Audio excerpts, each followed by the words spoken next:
Hello, guys. Welcome to my YouTube channel. My name is Ebube Godwin, and I'm a licensed lawyer in Ontario, Canada. Right, and I'm able to provide information to you about your journey to Canada. You know, if you're an international student, you're coming to Canada to study, and you have a spouse, and you want your spouse to be able to join you and get an open work permit, right? So there have been some recent changes in that area. You know, Canada is always making changes to the immigration policy, rules, and directives, right? So it's important to be always informed of any changes. So I'm here to just give you, in a summarized version, and also some information that can help you on your journey, you know, in your decision-making process as you plan to come to Canada.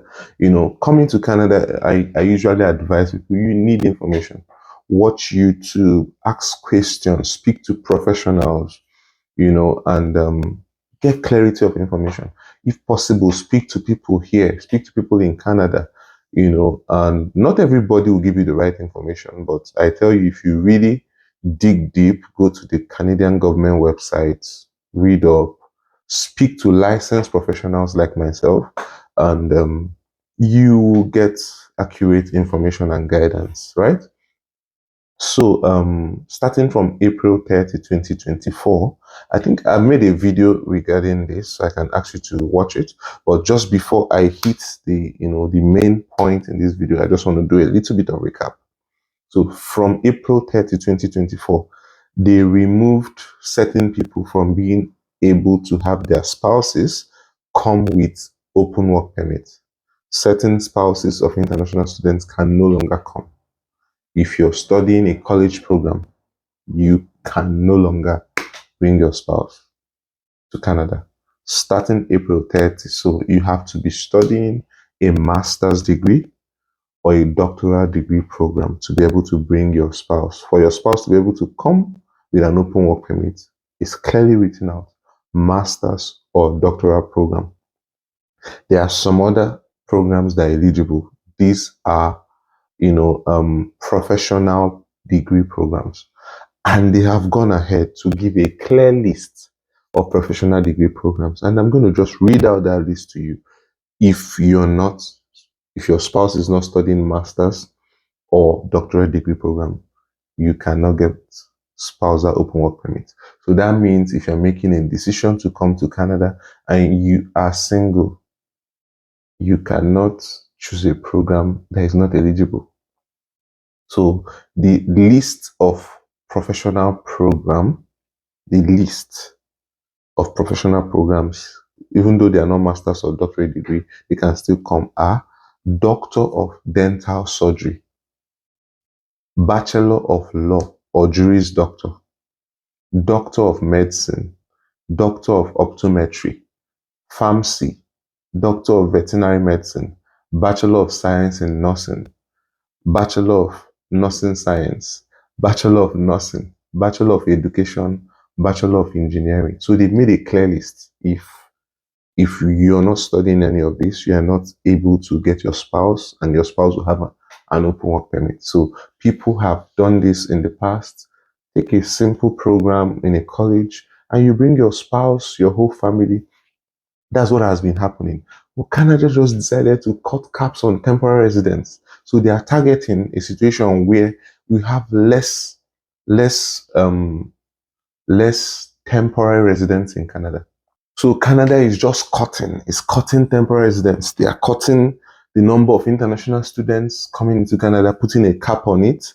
For masters and doctorate students, they just put, 12% of their target for 2024 and 2025. They're just reducing the numbers. So they want to be able to achieve having 150,000 fewer spousal open work permits. So the purpose for bringing some of these changes is to have 150,000 less spousal open work permit. Now, let me tell you, there is another change coming apart from this one I told you now that started April 30, 2024. Sure, if you are starting from April 30, 2024, is only the ones I listed for you, master's degree or doctorate degree or you are doing a professional program. But there is a change coming this year. They've already said it, and some people are already taking steps. I know a friend of mine that has already taken steps to make sure that by the time this change is beginning to be enforced, that he can still bring his spouse, because he has not gotten his spouse to Canada, and he came here with a college degree, to study college, to study in college, the regular public colleges, which was previously could have the spouse has eligibility to apply for spousal open work permit, but now no more. So later this year, they are limiting open work permit to spouses of master's degree students whose program is at least 16 months in duration. At least 16 months in duration. So if you are coming to Canada as a spouse, choose your course carefully. If it is master's, make sure it's at least 16 months. So, this my guy changed immediately from Sheridan College to, another school.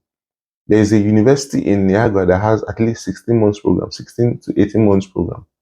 If you take that program, your spouse can still join you. So you have to be smart about this. If they're making changes, then you also make changes. You also make changes so that you can still come with your spouse. So do that. Also, there are also benefits of doing masters.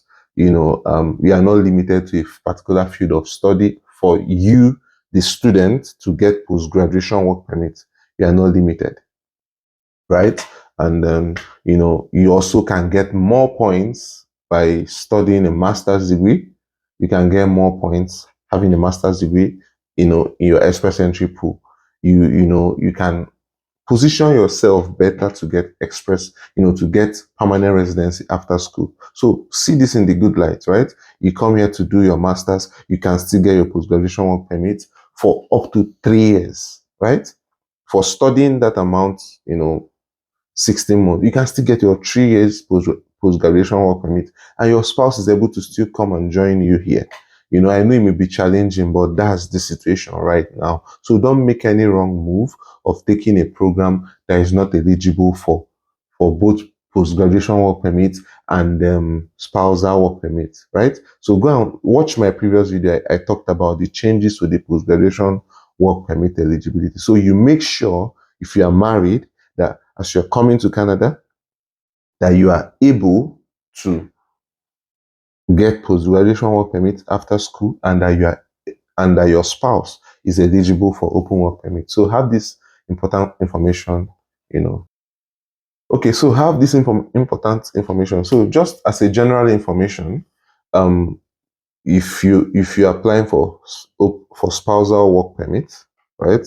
The work permit is usually open work permit, so they can work for any company, they can work for any employer that gives them an offer.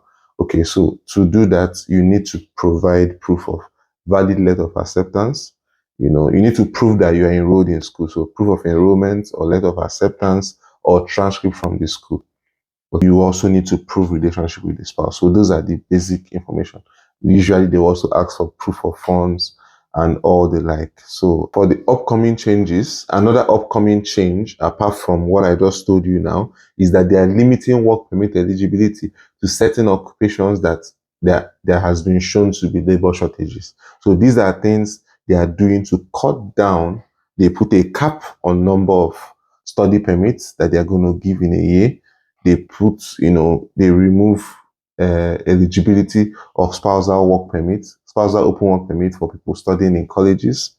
Now they are saying even if you are studying masters, it has to be up to 16 months. So this important information are things you should have, in choosing your courses, in choosing what program to come for, in making this right decision, so that you're able to get post-graduation work permit and also have your spouse being able to work here.